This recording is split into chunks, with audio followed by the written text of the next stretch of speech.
Hey guys, मेरा नाम है अभिषेक रॉय। आप देख रहे हो ज्ञान। तो थंबनेल देख करके आप समझ गए कि क्या बात करूँ। जी, आज के इस वीडियो में मैं आपको West Bengal joint engineering entrance exam के बारे में क्या कुछ इंपॉर्टेंट डेट्स रहने वाला है, क्या कुछ फी लगता है और साथ ही साथ क्या कुछ एलिजिबिलिटी क्राइटेरिया है, ये सारी चीज़ें आप लोगों के साथ डिस्कस करने वाला। तो पूरा वीडियो देखना शुरू से लेकर के लास्ट तक। और हाँ, आप मुझे इंस्टाग्राम पर जरूर फॉलो कर लो, वहाँ पर मैं लेटेस्ट अपडेट डालता रहता हूँ। तो बिना ही टाइम वेस्ट के ऑफ वीडियो यहाँ पे शुरू करते हैं। और सबसे पहले बात करते हैं WBJEE का क्या कुछ जो है एलिजिबिलिटी क्राइटेरिया रहने वाला। और ये सब के सब मैं साल 2025 के पर्सपेक्टिव से बता रहा हूँ, तो बिल्कुल फ्रेश इन्फॉर्मेशन आप लोगों को मिल रहा है। तो एजुकेशनल क्वालिफिकेशन की बात करूँ तो आपका क्लास 12 साइंस से होना मस्ट है। क्वालिफाइंग मार्क्स की अगर मैं बात करूँ तो फिजिक्स और मैथ आपके कंपलसरी सब्जेक्ट्स होने चाहिए। उसके अलावा एक आपका सब्जेक्ट हो सकता है, वो तो चाहे केमिस्ट्री हो, बायोलॉजी हो, बायोटेक हो, या कोई कंप्यूटर का कोर्स आपने किया या कोई भी टेक्निकल वोकेशनल कोर्स आपने किया, तो आप एलिजिबल हैं अप्लाई करने के लिए। क्वालिफाइंग मार्क्स की अगर मैं बात करूँ तो मिनिमम एग्रीगेट 45% मार्क्स आपके क्लास 12 में होने ही होने चाहिए।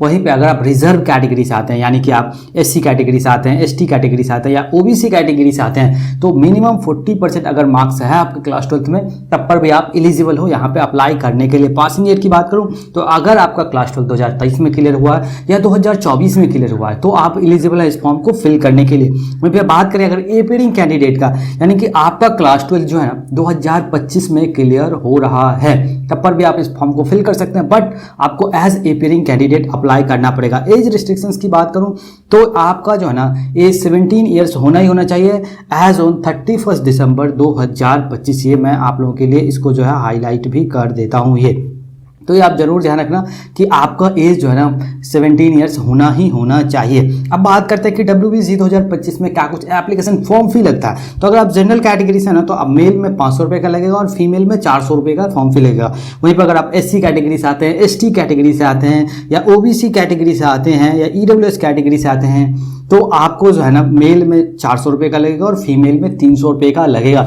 इसको सिर्फ और सिर्फ आप ऑनलाइन मोड में ही पे कर सकते हैं। तो इसके लिए आप क्रेडिट कार्ड का इस्तेमाल कर सकते हैं, ATM कार्ड का इस्तेमाल कर सकते हैं, नेट बैंकिंग का इस्तेमाल कर सकते हैं और UPI का इस्तेमाल करते हुए भी आप पेमेंट कर सकते हैं। बेस्ट है कि आप UPI का इस्तेमाल करते हुए पेमेंट करो, आपका पेमेंट आसानी से हो जाएगा। अब बात करते हैं कि WBC 2024 में क्या कुछ इंपॉर्टेंट डेट्स रहने वाले हैं। तो बात करें कि नोटिफिकेशन कब से आ रहा है, तो ये दिसंबर 2024 में इसका नोटिफिकेशन आ जाएगा। रजिस्ट्रेशन कब से स्टार्ट हो रहा है, तो 4th वीक ऑफ दिसंबर 2024 से इसका रजिस्ट्रेशन जो है स्टार्ट हो रहा है।